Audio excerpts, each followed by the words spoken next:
Strap in for the international goofiness of Gamera versus Jiger!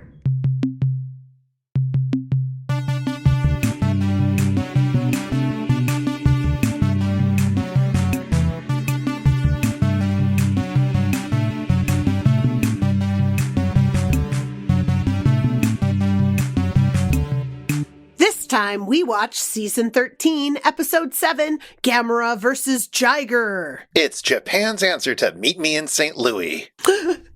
But first, happy Gamuary, Chris. Happy Gamuary, Charlotte. Welcome to your very first Gamuary episode. I thought this day would never come. In fact, in some ways, I wished this day would never come. Well, I hate to tell you this, because this now is our last Gamera movie, unless they do another Gamera movie in season 14, which they could do. There's an obvious candidate out there, but we'll see. Oh, I just don't know what to hope for. Do I hope they do another Gamera movie? If it comes with the stipulation that they can't chop it down a little bit, I have to say, I kind of hope they don't. It was really hard. This movie could really have used about 20 minutes taken out of it. I suppose. But, even after we run out of Gamera films, we'll still be celebrating Gamuary with knockoff Gameras like Godzilla and Yongari. Knockoff Gameras like Godzilla. That's excellent. Will we call it Godzilluary? No, it'll still be Gamuary. Oh, all right, I suppose. Also, we have some follow-up from a previous episode. Oh. In that, at some point during today's episode, I know this is already going to be a riff that's causing the follow-up, but at some point during today's episode, Gamera is tucked into his turtle shell, and he's rolling around, and Jonah says, Katamari Damacy. That's right. I noticed that when it came through, and I was like, oh, I know what they're talking about. I won't have to ask Chris about it. I already have. Not only have we talked about it, but since we recorded that episode, I have had you play Katamari Damacy. That's true. I guess I did a little bit. So, not too much, though, because, I don't know, it's a very silly game. It's a very silly, good game. Lots of fun. Well, all right. That's our follow-up. I guess there are more things we could say, but why don't we spend a lot of time on this longest of all MST3K episodes ever, Gamera vs. Jiger. All right.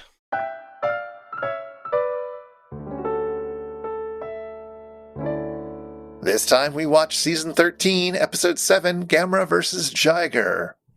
Hello and welcome to 1970. Preparations are underway in Osaka for Expos 70, and a guy who looks suspiciously like our old friend Cornjob is putting the finishing touches on a miniature yellow submarine that will be part of the expo. Meanwhile, his friend Dr. Williams is out on Wester Island, digging up an ancient statue known as the Devil's Whistle. The statue is going to be an attraction at the expo as well. Now, this excavation seems like a brazen act of colonialism, but Wester Island has officially agreed to let the statue be dug up, so that makes it cool, right? Well, maybe not. At least one local complains about it, and one kaiju. Gamera, the giant turtle who is friend to all children, swoops in and tries to stop the workers as they excavate the statue. But it's no use. And it also doesn't matter that all those workers who get near the statue fall mysteriously ill. Capitalism and colonialism won't be defeated so easily, and so the statue is taken to Osaka. But now there's another giant monster wreaking havoc. Jiger, who looks like a sort of squat triceratops, is ready to bust up boats and planes and anything else it can get its horns on. Gamera tries to stop Jiger, but Jiger is filled with quills and wins the first fight. And the second fight goes even worse. Jiger grabs onto Gamera, revealing a spike in its tail, which it slips into Gamera's flesh and impregnates our turtle hero. Oh, and the parasitic baby Jiger inside puts Gamera into a catatonic state. As Jiger steals the statue, the kids... Oh, and of course, there have to be cute kids in this movie. It's a Gamera movie. Anyway, Cornjob's son Hiroshi and Dr. Williams' son Tommy, these kids sneak into the mini-sub and enter Gamera's catatonic mouth. There they find the mini Jiger already hatched, and they manage to kill it by throwing a walkie-talkie at it. Anywho, this somehow clarifies for everyone that Devil's Whistle is a whistle, and that the noise from that whistle stops Jiger, which gives the scientists enough time to electroshock Gamera back to life. And then Gamera and Jiger meet one last time at the Expos 70 site. They have a fight. Gamera wins. Gamera takes the statue back to the island, but now Dr. Williams is unfazed because they could just make a copy of it, which, yes, that probably would have been the right thing to do all along, don't you think? Anywho, the end.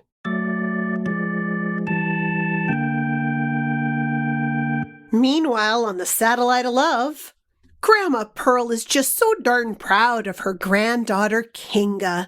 3 hosts captured. But really, all that planning and bossing folks around really takes its toll. So it's time to plan a little Forester Lady getaway in the time bag. But first, let's interrupt the death and mayhem the bots keep finding in their choose-your-own-adventure book for an invention exchange. The Satellite of Love gives us the perfect invention to tell if our friends are lying about the prestige TV shows they've seen or haven't seen. I'll just tell you now that I have seen neither The Wire nor Game of Thrones. I know. For the culinary aficionado who has it all, the Mads give us a kitchen appliance that cooks food, or really everything, into plasma. Ooh. The result burns off much of Max's face, but hey, he still has his nose. And isn't that worth it for a heaping bowl full of delicious, nutritious, electrically quasi-neutral goodness?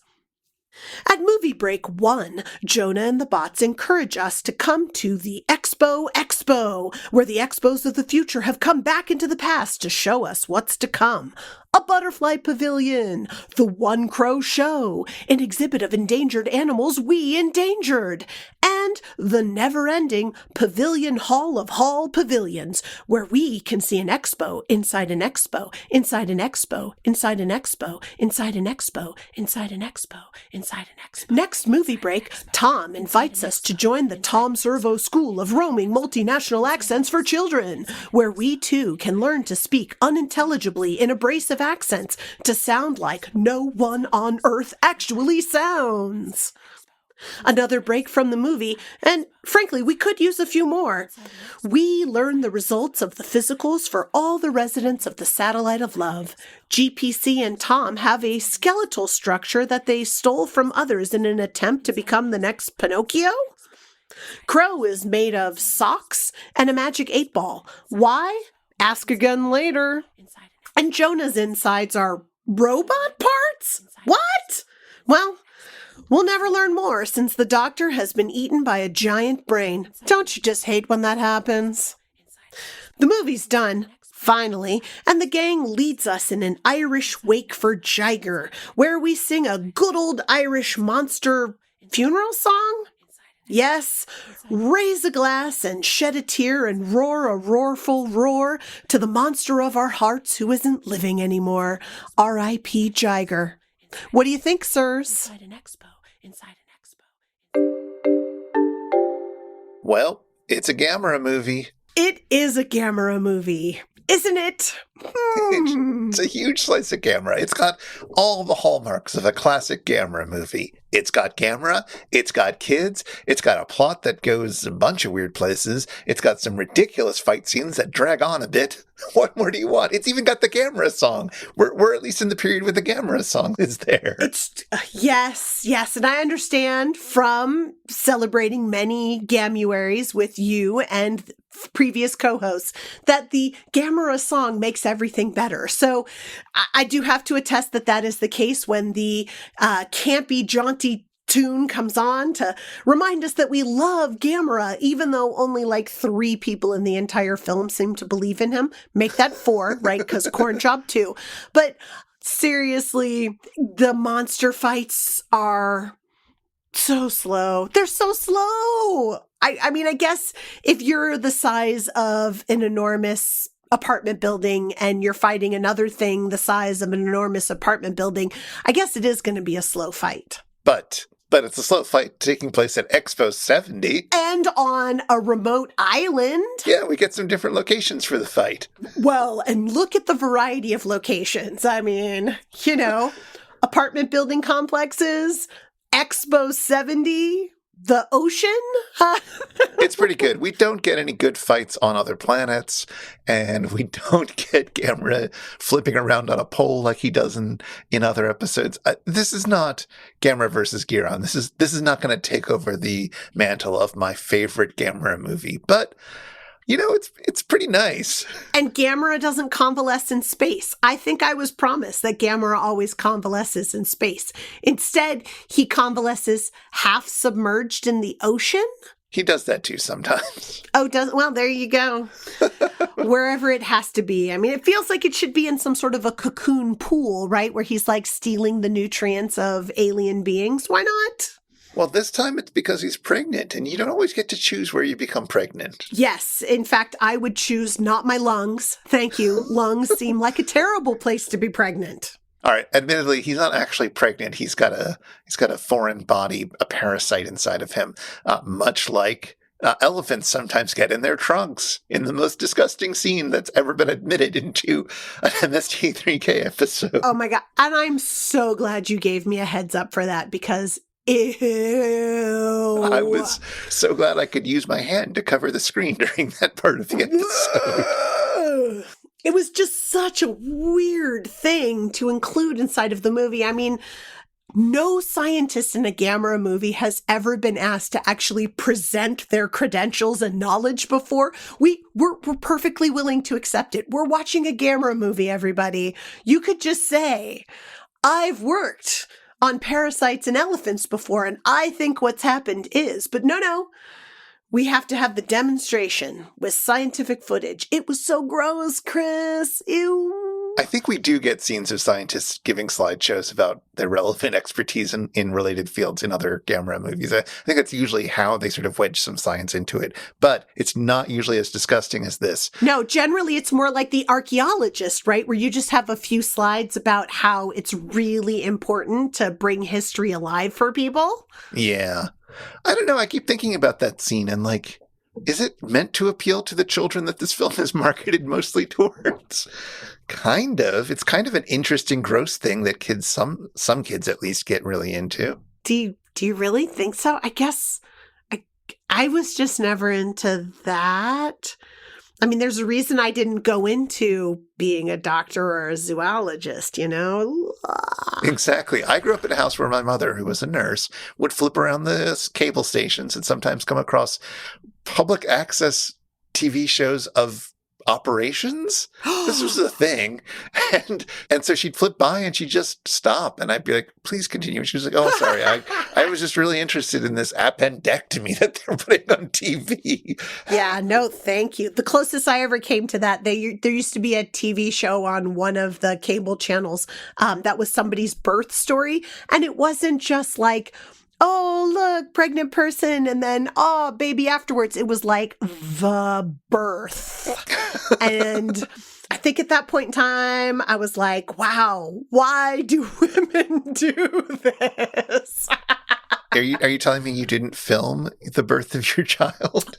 No, I did not. In fact, if my partner had not been in the room with me when I had a kid, I might have been able to have a second one, but experiencing the magic of birth made him know we weren't going to do it again. So I don't know if Gamera feels the same, but I don't think Gamera wants to grow a mini Jiger inside of them anymore. No. So other than that, and other than I guess you felt the movie could have been trimmed a little bit to its benefit, and certainly it does drag a little bit. Any other thoughts about the episode or its riffing or sketches? I enjoyed many things about the riffing. I think we've talked about how the newer hosts have a fun relationship with the bots where they do just kind of like a cascade of riffs right after each other. And in this case, there were several times where they were paparazzi. When there were news anchors going on, it was just like blah, blah, blah, blah, blah, blah, blah, blah, blah, blah, blah, blah. It was fabulous to have those paparazzi things. And I so appreciated that they gave a real dark set of riffs for the little girl wanting to see all of the death and mayhem. I appreciated those things so much. It was a lot of fun. Yeah, Susan is treated real well. It's always delightful to see her bloodthirstiness. Oh my gosh, it is lovely. Because otherwise she kind of doesn't really have a personality, and that does her a bit dirty as the little sister character that so often appears here that are just given nothing to do but shout out, Kenny, you can't do that, or whatever. It's no good. Mm-hmm. Although seriously, like, she's Cindy Brady, right? Like, it's that character. She's just kind of tagging along and little, and she's got the cute bangs. Exactly. And their version of it is much more engaging and doesn't really contradict what's on the screen. So It's pretty lovely. Did you enjoy the big song at the end? Big song at the end. The Irish funeral song. Oh, I mean, it was fine. It was weird that they went to an Irish funeral song. I mean, I enjoyed the song, but like when we got out and they were in the dark suits with the ties and everything, I was just like, are they like the Blues Brothers? And like, I was just like, I don't understand. I mean, they started singing like a funeral wake song, and it was lots of fun and jaunty, and it definitely gave me like a Shane McGowan and the Pogues kind of vibe to it. It was lots of fun, but I didn't really, I had a jar when we left the movie and went into that, because also, was I rooting for Jiger? Like, am I sad Jiger's dead? Am I supposed to be sad Jiger's dead? I don't know. I have complicated feelings. But it was a fun song. It was a fun song. I don't know. It felt a little bit off to me, but there were some great moments in it, and I will probably talk about that in a little bit. But why don't we start getting into some of the topics? Sounds fabulous. This film takes place at Expo 70, and they're not shy about it. No, they so aren't. They talk about Expos all the time, and how even Gamera knows how important Expos are to the humans. Now, I'm assuming that you, like me, have never been to a proper Expo or World's Fair. Not true. Did you go to one? I went to Expo 86 in Vancouver, BC. Oh, that was the one that I had on my list as something you might have done. I didn't realize you actually had. I had. Well, okay. We'll talk about that in a hot second. But first off, do you want to tell us what an expo is? Sure. I mean, I'm trying to, I actually have to say, Chris, I don't know how much I remember from Expo 86 because it all kind of blends in my memory with going to Epcot Center in Florida as part of Disney World, which I also did. So the World Exposition or the World Fairs are, I mean, they call it a cross between a amusement park and an airport and an oil refinery. And it's not far off because it's a place for countries to display industries that are going on, what they're contributing to the world. It's a way for them to promote things that are happening or things that they want to happen. And it seems to be a place where there's also at least visualization of world peace happening. Like, look at us coming together to share the world and to share the advances that we're having as nations, which benefit everyone, or at least ostensibly that's what it looks like. I don't know. Is there something you would add to that understanding of an expo? No, I think you've got it pretty much on point there. It's an international showcase for industry and science and culture and, noble causes like peace and mutual understanding and so forth, as well as like, an amusement park, a carnival, things to entertain the kids while you're there. And there's a long history of expos. There's an official organization nowadays, the Bureau International des Expositions, which takes care of official expos or World's Fairs. Do they have as torrid a history or as lurid a history as like FIFA for the World Cup? I don't think that they are considered as bad as FIFA or the International Olympics Committee or anything like that, but probably. I don't know. They aren't as big. They aren't as popular now. We haven't had an expo in North America since the 86 one in Vancouver, though we do keep putting in bids to have them, I think, in Minneapolis. We'll see if that comes around in the next couple of years. Interesting. Yeah, they're just not as big. I mean, we also have Epcot, as you pointed out, which is kind of a permanent expo-like thing. It's similar in some ways. I mean, because it does have that whole let's talk about advances in industry and where we're going in our industrialization. But it also has pavilions where you can learn about countries. But it's not really those countries putting something on for the public to see what's happening in those countries. You know, it's different, you know, it doesn't feel as promotional. It feels more like a Disneyfied, kitschy idea of what those countries are. Does that make sense? No, you're absolutely right. That's what it is. It's a kind of fake one that doesn't have as much voice from the countries being represented, although certainly it has some voice from the various businesses that sponsor the main attractions at Epcot.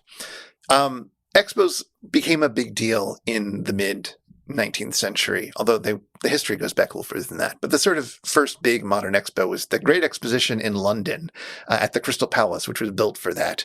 And there is a long history of buildings being built for expos and expo-like things, such as in San Francisco, where the Palace of Fine Arts was built for an expo-like thing in 1915. The entirety of Treasure Island. The Space Needle in Seattle was built for an expo in the 60s. What did St. Louis build for the World's Fair that they held, famous in the Judy Garland movie, of course? So that was an expo in 1904, which was timed to be at the same time as the Olympics, which were also in St. Louis.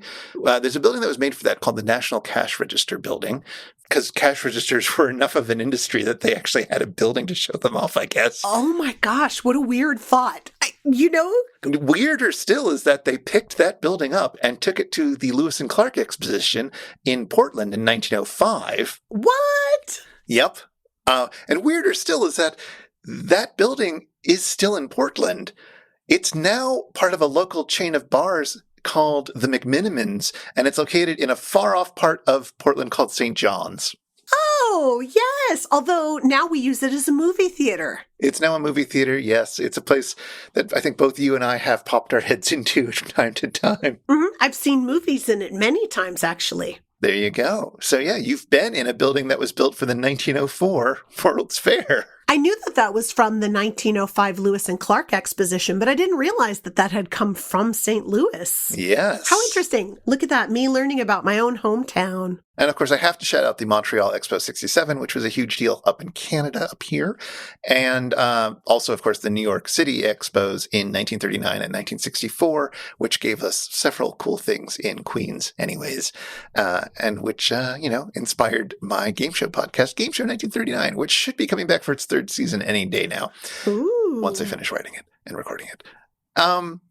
But let's talk about Expo 70. So this was going to be a big deal for Japan. They put a lot of effort into this. Was it really in Osaka? It really was in Osaka. This is the actual expo site. Like, they got permission to film at the expo site. They just had to agree not to have any of the kaiju destroy any of it. In fact, Expo 70 was in apparently quite a lot of Japanese media at the time.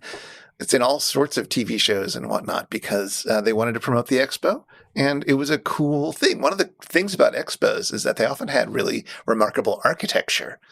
And you can see some of the strange-looking buildings that were at Expo 70. Oh, yeah. Wasn't there like a red and white one that looked like, half of a frequency bar graph or something, normal curve? Yep, that is the USSR pavilion.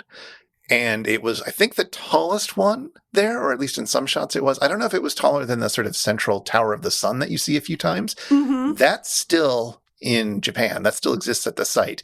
So you can go visit the Tower of the Sun and its weird gold mask and find all of its various sun faces and so forth. It's really interesting. The USSR pavilion and the US pavilion both had a lot of space stuff in their exhibits. The US one might have been slightly more impressive because it actually had moon rocks. Sure. Yeah, that makes sense. Because it's 1970, they could do that. It's true. Let's see, other interesting pavilions. There was a German pavilion, which is this spherical concert hall. Oh. And they were celebrating the 200th anniversary of Beethoven's birth that year. Nice. So they had a performance space, and in it they had an experimental composer named Karl-Heinz Stockhausen, who's kind of a big deal in the world of experimental music, play different pieces by Bach and Beethoven and a few other more contemporary composers that were sort of arranged to be spatially interesting in this giant sphere. There were also some pavilions that were hosted by companies, including Fuji's, which had this really intriguing design because it was entirely supported by air. It was like an inflatable giant pavilion for everyone.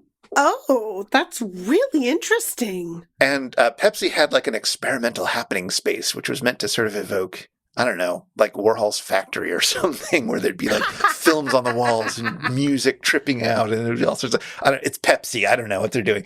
There are some great websites. I'll put links in the show notes where you can look at the buildings. Some of them are just gorgeous and strange and delightful. And I don't know, that seems like to me a lot of fun. They had these like giant water features, these like giant cubes that were suspended on relatively thin poles, but they dripped water out of them, which made them look like they were floating on like a skirt of water. Really remarkable looking. Oh my gosh. Well, I'm glad you're going to put some links in the show notes. I hope our listeners go take a look at those. Yeah. It also had a kids area with fun activities, including, I think every day, kaiju fights.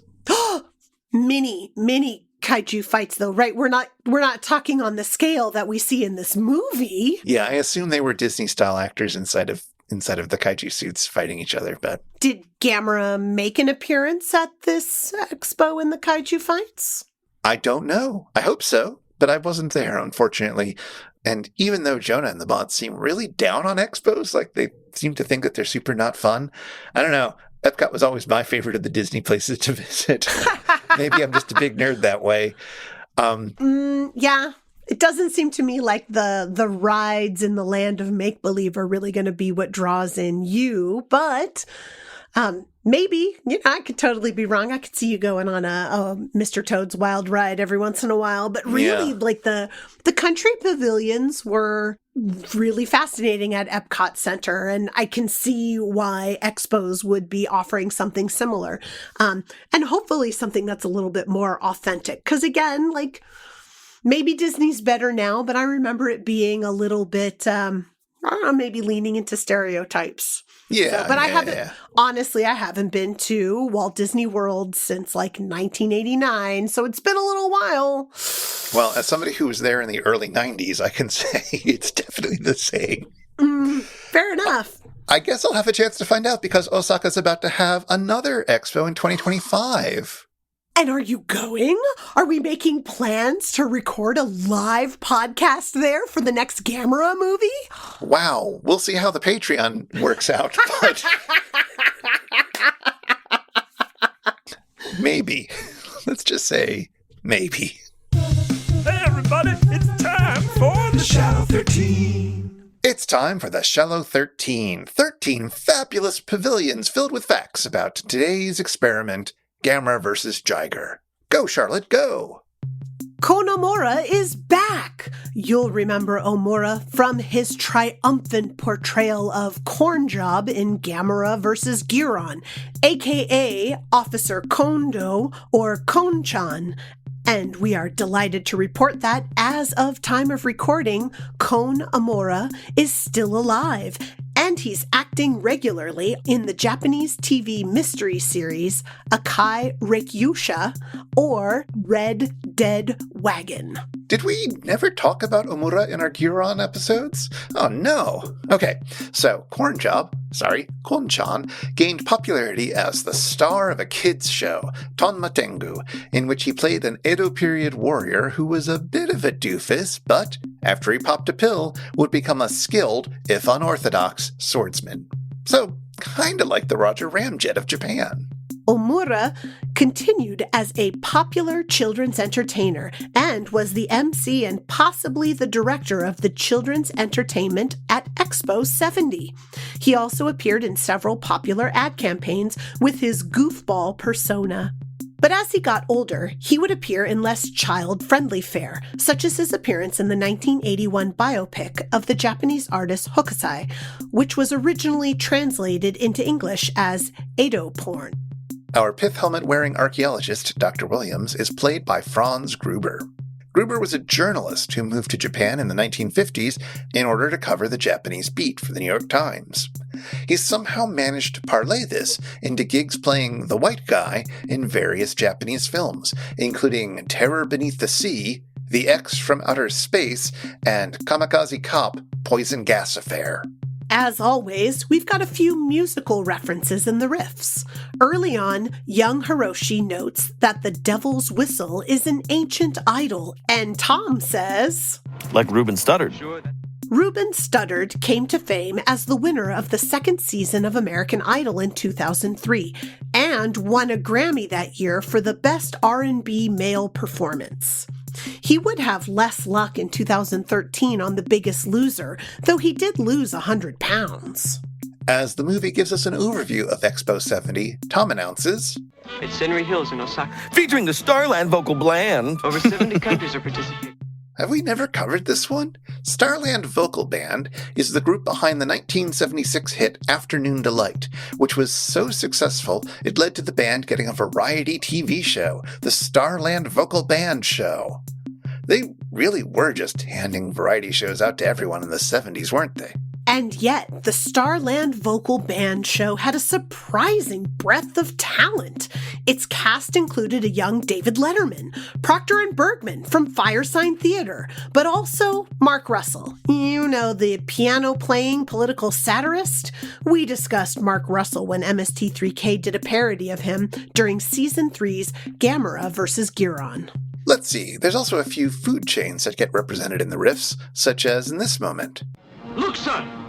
Out there, dead ahead! They've opened an Insomnia Cookies! The idea behind Insomnia Cookies is to deliver fresh cookies to primarily college students, and so they're typically open until 3 a.m.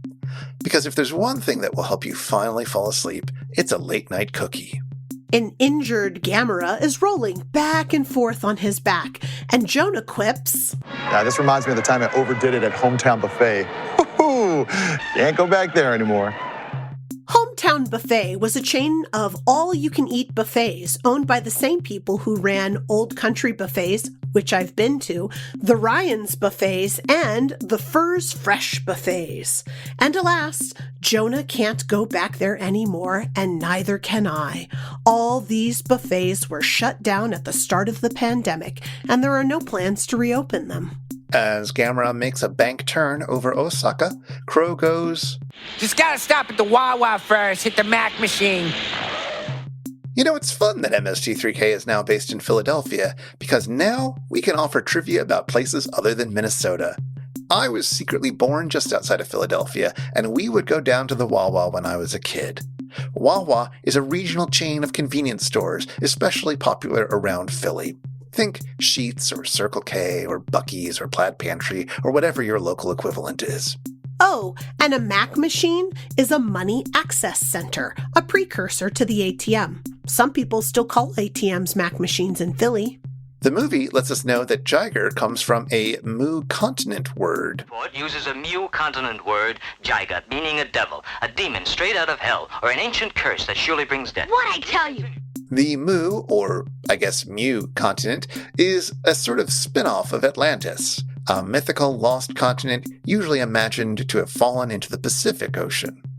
The idea emerged in the 19th century because of a mistranslation of a Mayan manuscript. We talk about Mu and Atlantis in our episodes on Beyond Atlantis and on Hercules and the Captive Women. As Gamera lifts up Jiger by the tail, Jonah and the bots chant, Light as a Jiger, stiff as a board. Light as a Jiger, stiff as a board. Let's say you're at a slumber party, you might decide to play dead while all your friends put their finger under your limbs and start chanting, light as a feather, stiff as a board, light as a feather, stiff as a board. If you feel like you're starting to levitate, don't worry. Kids have been playing this game since at least the 17th century, when it was described by Samuel Pepys in his diary. Consult the 1996 film The Craft for more details on how the ritual is performed. And that's time. Anyway, in this episode, we've got kind of a theme going on because we have first a lot of attention paid to young Susan, the little daughter character who speaks in an incomprehensible mishmash of accents, which then leads to a sketch in which Tom promises to teach that incomprehensible mishmash of accents to everybody else. We then get a sketch with Dr. Donna St. Phibes coming back with her unlocatable mishmash of accents, sort of quasi-Australian or something. And then finally, we end with some very bad Irish accents in the Irish funeral wake song. So we might as well talk about accents for a bit, don't you think? Yes, I mean, especially considering in the movie, they also choose to use an accent for the hardworking men at the docks who are going to help them get the Devil's Whistle into the Expo Center. And they choose to represent that hardworking dock worker using a thick, quote unquote, New York accent, which I thought was a really interesting choice for them to do for that translation. Yeah, absolutely. It's a really tricky thing when you're translating or even just reading a foreign work that's been translated, because how do you deal with that? Like, how do you indicate that this is a working class accent, right? Because that's something that gives you a tremendous amount of information if you are especially a native speaker of a language, a fluent speaker of a language, let's say.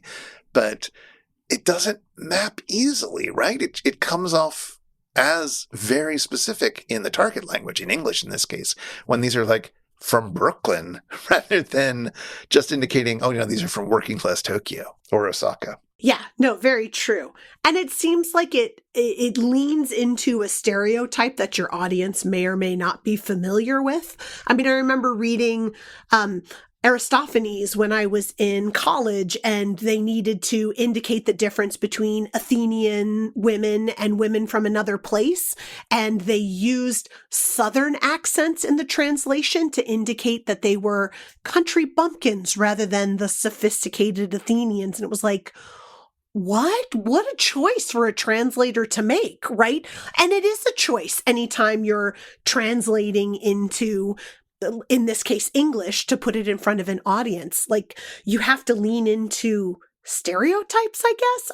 I don't know. I personally haven't done any translation work myself, but I know that, Chris, you know people who do translation and have done translation yourself. Have you had this come up in your work? I haven't had it come up in my work. The stuff that I've translated hasn't been this kind of thing. I have read up on it a lot, though, because I'm kind of fascinated with translation. Some of the examples that we return to again and again when thinking about this in articles about like translating dialect and what to do about it are books like Huckleberry Finn. Oh, yeah. Oh my gosh, I didn't even think about translating out of English, but of course that happens too. Yeah, because what are you going to do? Huckleberry Finn, like, he speaks in a bit of an accent, in a marked way, and then Jim, the other person in the book who's a major character, was enslaved and has an extreme dialect to our ears. I remember trying to read that book and trying to write a book report about it when I was much too young to be reading it, frankly, and just getting stuck, not being able to understand it at all. And if, like, as a young but competent reader, I couldn't follow it, how do you translate that into another language? No, totally true. And I'm listening to another podcast that's reading Wuthering Heights right now. And they're reading an earlier version of it where one of the servants inside of the household for Wuthering Heights has a really incomprehensible accent. And at least the reader's like trying to pronounce it as it's written on the page. But I mean, he breaks out of it every once in a while and is just like, I can't even understand what I'm saying. Like, I don't even know what thought he's trying to convey because I can't make words out of these noises as they are on the page. And apparently there are editions that were printed later that have it, written a little bit more comprehensibly for people to read. I don't know. Another work that gets mentioned in these articles is Pygmalion, the play by George Bernard Shaw that eventually became My Fair Lady. Oh, yeah. The whole point of that is that she speaks a dialect and then she learns to speak proper, so to speak. Mm-hmm. And in the play, Eliza Doolittle's first couple of lines are transcribed phonetically in a way that makes them look as foreign as possible. Yes, I can imagine. Yeah, and then he says, all right, I'm going to stop this because this is unreadable. Yes. It says it in the stage directions, right? And so, like, how do you get this across? And it's like, well, you could try to map them onto local accents that signify various things, but that's always going to read as weird as the Brooklynites in this movie come off. Yeah. Or you could try to put everyone in, so to speak, normal language, but that also comes off as weird, right? Like, Huck Finn shouldn't be talking like a literary novelist would write if they were trying to write unmarked. No. Although just like the character in Pygmalion, like Huck Finn code switches all the time, right? Like that's part of what happens in that book is he speaks in different ways to different people, which again, like the lead character in Pygmalion is changing her speech in order to be acceptable to another group of people. And you want that to come across in whatever translation you're doing as well. So yeah, that's gotta be super hard. Yeah, it's not a solved problem. Let's just put it that way. It seems like an impossible one. Well, and it also seems one that's going to change from time to time because the Brooklyn accents I read it as a New York accent, right? Because I didn't grow up on the East Coast. Like it didn't make any sense to me watching the Gamera movie now because I'm just like, why would you choose that accent? Like I don't associate that persona that they're trying to give those people by using that accent, right? Like that doesn't code for me as hardworking dock worker, right? I would choose a different accent now. And so from time to time, that's going to change. So a translation that somebody did even 50 years ago of something in or out of English is going to be different than the choices you would make now. And that's got to be just infuriating as a translator to think, what do I got to translate this every 30 years when we switch our cultural understandings of what these things mean? I mean, I think typically you expect someone else to do that work in 30 years. But yeah, this is a common thing in translations where reading older translations, I mean, it can be interesting, it can be valuable, they can be beautiful, but they make choices that you wouldn't make now. And they age more quickly than the original works did, which is fascinating. And I'm sure that they age sometimes very poorly. Well, yes. I mean, there's a famous translation of The Arabian Nights done by a guy named Richard Burton, not that one, in which made the books really popular to an English-speaking audience. In fact, the translation really tries to get out foreignness. And so it uses this form of English that never existed, where it's trying to mimic certain patterns that he found in the original language. It's beautiful and interesting and wildly racist, but yes, I imagine it would be. It's a complicated. It's a complicated recommend, but it is totally interesting to take a peek at sometime. It's really striking, let's say. So we have that whole side of the thing. We have the whole translating them, and then we also have the people putting on accents for various reasons, with the actor who played who did the voice work for Susan, and then also the characters in today's episode, and Dr. Donna St. Phibes and Jonah and the Bots doing their Irish stuff. What do we think about that? I don't know. I don't know what to think about it, Chris, quite honestly. Like, it's using accents and trying to use like colloquialisms from other cultures. It sometimes reads as like lots of fun and pretty funny. And then other times it's just like, ooh, and I can go both ways with it. I think for the most part, they did it in a really lighthearted sort of way. I mean, especially considering they're mocking the creation of accents inside of, Tom Servo's school for talking really bad so people don't understand you. But I don't know. What about you? I mean, they're not like punching down with any of the accent choices that they're making, right? Australians and Irish people are fine, but it just threw me. It just kept throwing me. Like, what accent are they trying to land on? And especially when they're doing like a traditional Irish wake song or a pastiche of one, like it didn't feel like it was landing, and therefore it just felt weird. And I'm not trying to cancel them or take away the fun of that, I suppose. But I don't know. They could have sung that song as an Irish ballad using their normal accents, and it would have been fine. It wouldn't have reduced the comedy of it, I don't think. No. Yeah. The stereotype of the drinking Irishman or having like that extreme drinking at an Irish wake, I don't know how authentic that is, nor do I feel like I can speak to that in any sort of a way, but I'm always a little hesitant to lean into any of the stereotypes that tend towards something like drinking or stupidity, or, because there are so many accents that we use in order to indicate that somebody is of a lower social class or has negative life choices or something like that. And I tend to lean away from wanting those to be what our go-to is. So that would be my only complaint, really. I mean, about that is that they're having that drunk wake, and I don't like that. But that's me. Like, the drinking thing always just gets me. Right. I also was thinking, and I don't know, I haven't fully thought this through, but I also was thinking about the idea of how specific is your accent able to get, right? Like, the distinction between somebody who's doing an Irish accent versus somebody who's doing a Waterford accent seems huge. Yes. The distinction between somebody who's doing a New York accent and somebody who's doing a Staten Island accent seems huge. And certainly when you get to things like British accents, the fact that, so many Americans kind of have two models of British accents in their minds, which is to say sort of the Queen's English received pronunciation type stuff, and also like bad imitation Cockney that they picked up from Mary Poppins. And they kind of combine the two of them in a way that never would happen. Yeah. I don't know. There's a lack of specificity and a lack of familiarity with the target culture that is kind of a tell. And if you actually know more about the thing that's being imitated, is going to make it feel really off. And that might be something you want to avoid when you're doing comedy. But on the other hand, using a silly voice and twisting your mouth up in unexpected and unfamiliar ways is always going to be funny. It's true.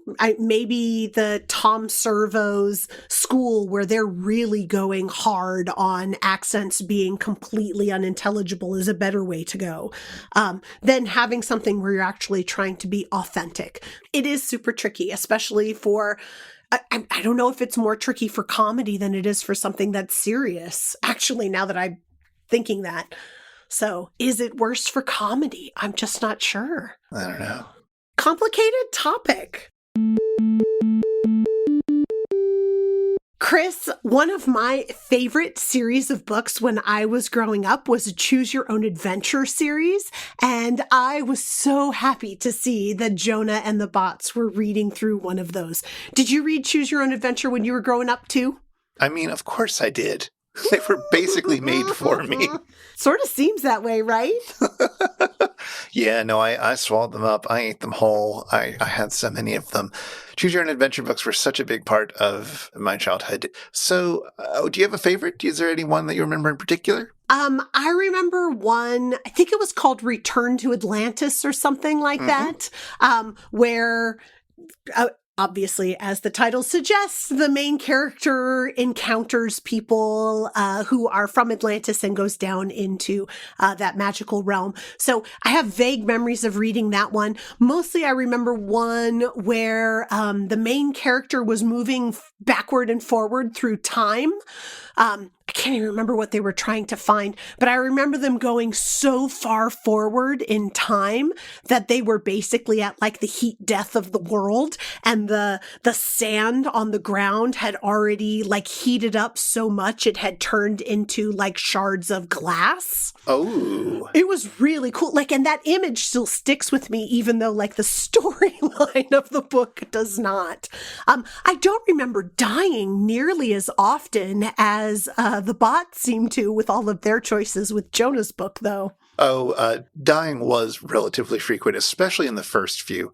I think the very first Choose Your Own Adventure book is sort of notedly death-heavy in its endings. But I think it's important that it started teaching you really early to go back and reset. Like, I know they talked about that in the sketch, but like that thought that you could go back to a point in the story and make a different choice and go to another place, like that just didn't exist in the books that I had read up till then. You know, you could go back to a certain point in the story, but it still worked exactly the same and the characters still made the same choices. And it's just like that idea that you could go back and reset and have some other kind of an outcome was really exciting while reading a book. Absolutely. I guess just in case listeners don't know, we should explain Choose Your Own Adventure books were targeted at tweens, and they were stories with illustrations in which you'd read a bit of text and then it would come to a point where you would either be told to turn to a different page or you'd be given a choice. If you want to do this, you go to this page. If you want to do that, go to that page. And many times they would lead to an unsatisfying ending. And so you would try to rewind, try to remember what page you just left. I got really adept at having all of my fingers on both hands be holding pages in the branching narrative. Oh, yeah, totally. The books were often sci-fi inspired, but they could have other genres as well. Is there a Choose Your Own Adventure book that you remember reading from your childhood? Yes. I mean, there are a few that I remember. There are a few that I still have. I think I still have my copy of The Lost Jewels of Nabuti.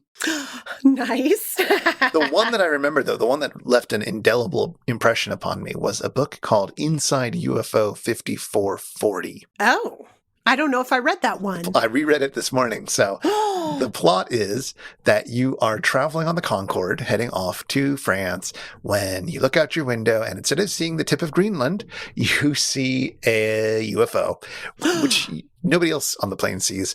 And suddenly you're in the UFO and you are taken away by some aliens who have picked up a few other humans. You meet somebody who is been there for hundreds and hundreds and hundreds of years because they figured out a way to make it so that you don't age while you're in the spaceship. So that's cool. Yeah, and I guess. The aliens are looking for a paradise, a utopian planet called Ultima. Huh.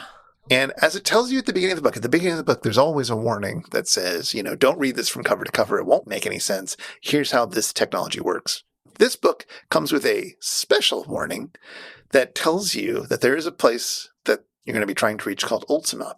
And it is a utopian place which you, quote, can't get to by making choices or following instructions. But there is a way to reach Ultima. Now, I read this book several times. And one time when I was reading it, I did end up in Ultima. And I thought, oh, I found it. Because if you flip through the book, you'll see a 2-page illustrated spread of the paradise ending. Oh. And there's a page of text on either side of that about what happens when you get there. And I stumbled into it one time and was like, oh, amazing. And then I tried to do it again and I couldn't. And I went through the entire book exhaustively and I couldn't. Oh. And of course, that makes sense. Because how do you get anywhere in these books? But you make a choice between turning to this page or that page, or you follow instructions to turn to this other page. That's how Choose Your Own Adventures work. You can only get to Ultima by accident, which is what happened to me, or by cheating, which is how they expect you to get to it. I suppose so, yeah. Oh, I wonder what accidental choice you made. I just turned to the wrong page, but it made sense. It was just at some moment when it made sense. To turn to that wrong page? Yeah, I turned to 111 instead of 81 or something. I don't know. But I can't easily recreate what that error was. But that idea, once I figured it out, and it took a while because I was young, but once I figured out that, of course, that makes sense. That's the whole gimmick. It blew my mind, and it remains, along with the monster at the end of this book, one of the foundational literary texts of my prepubescence. Oh my gosh, that's so fantastic, actually. And it explains so much. Well, it explains so much about how you're always trying to like push the boundaries of what a narrative is and what your expectations are as a reader or as a listener to stories being told.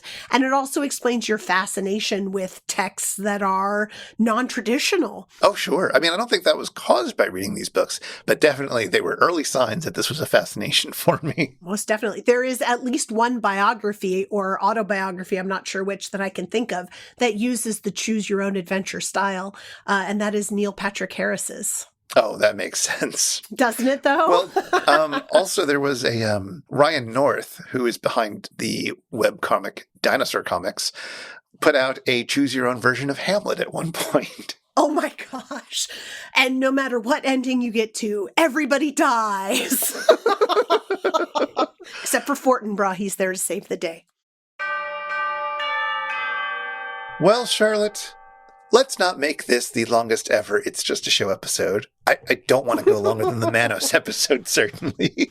No, it doesn't seem like Gamera versus Jiger warrants an episode longer than Manos, that's for sure. But I'm sure it warrants one more final factoid, one more little detail from the movie or from the riffing that we want to highlight. Charlotte, do you have anything for us? Absolutely. There was one riff that I had to look up. And I mean, I guess I should preface this because our listeners don't know us, right? Some of them don't know us. We're not sports people, right? Like we don't watch professional sports. We don't necessarily have teams, but there was a saying that Jonah mentioned at one point in time, which was, don't fake the funk on a nasty dunk. No, don't fake the funk on a nasty dunk. And I heard that and I was just like, oh my God, what is that from? Because it sounds amazing. And of course, because I don't watch professional sports and I don't necessarily pay attention to professional athletes, this didn't ping for me immediately and I had to look it up. So I wanted to share with our listeners who perhaps don't have the love of the sports as other people in our culture do, what don't fake the funk on a nasty dunk meant. Okay. So, it is a saying that apparently was out there. Certainly the saying, don't fake the funk, was out there at some point in time as a way of saying, you know, be yourself. Don't pretend to be something you aren't. And then the phrase, don't fake the funk on a nasty dunk, was used in a Reebok commercial with Shaquille O'Neal in it from like 1993. It's a really interesting ad. Here's Shaquille O'Neal, famous professional basketball player in the United States, promoting a shoe that is the Shaq that Reebok is putting out. And of course, this is going to be similar to the time when Michael Jordan is putting out Air Jordans with Nike, right? So this was his advert for his shoe through Reebok. And it has him trying to enter a secret society.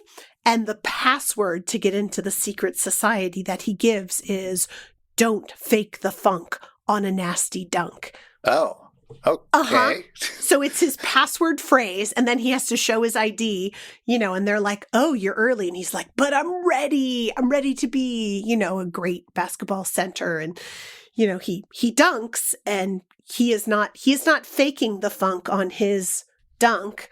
Whether it is nasty or not, I certainly can't say. But it is him performing in front of NBA legends like Kareem Abdul-Jabbar. It's pretty amazing. I found a site that has other uses of a don't fake the funk. And one of them is businessmen shouldn't fake the funk on a nasty PowerPoint presentation. So, you know, it's very adaptable. Oh, good. Oh, good. I'm glad that's been appropriated. Yeah, absolutely.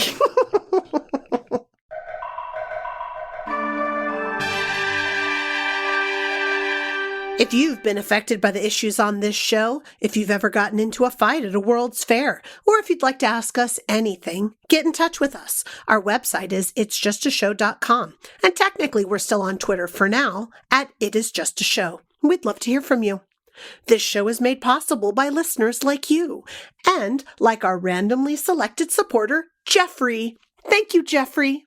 For as little as $1 an episode, you can be like Jeffrey and help us research and record this show. You can join us in a friendly Discord where we all hang out and live stream our reactions to new episodes. And you can listen to all our superfan bonus bits. Find out more at itsjustashow.com/Patreon or patreon.com/itsjustashow. And if you want to follow up on anything that was mentioned today, you'll find links in our show notes at itsjustashow.com/episode/125. I don't think I could handle doing 2 Gamera movies in the month, and I'm happy I'm at least not around for that, but surely we have something else to round out our very happy Gamuary, Chris. What are we watching next? Well, for once, they haven't done a Gamera movie twice, so yes, we're saved that. Instead, we're just going to watch another episode. We're going to go back to Season 8 and watch Season 8, Episode 19, Invasion of the Neptune Men. Neptune Men? Are they all going to be running around with tridents and causing tsunamis? Yeah, we're going to be going back under the water and hanging out with Sadko. Excellent! It's going to be a dance party under the sea! Yes. Woo! It's another Japanese sci-fi film, so if you enjoyed Prince of Space, you're sure to love this one. Oh, well, I think that does fit in with our Gamuary plans. But until then... Call the Kaiju Party line now. Monsters are waiting to take your call. I'm new at this. How do I let you know if I'm a Triceratops or a Tricerabottom? Take it away, Theme Squad.